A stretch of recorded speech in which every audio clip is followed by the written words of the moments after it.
afternoon guys, it's Lee from Source, just showing you this Kenwood unit, the DNX5190 that we fitted into this Citroen Relay Motorhome for a customer. So got it in the dash there, looks lovely. This was an open dashboard, so the wiring is ISO with a standard fascia panel. So just turn it on. Customer wanted it run off his leisure battery. We've done a personal logo just so it looks a little bit nicer when it powers up. Obviously, as mentioned, it's the DNX5190DABS.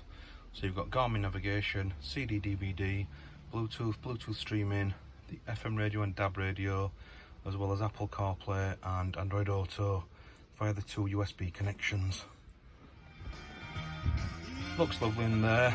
In this top pocket, we've got the two USB cables for the customer, so he can plug in his phones for charging. And we've used the DAB splitter for the FM and DAB reception. Thanks for looking.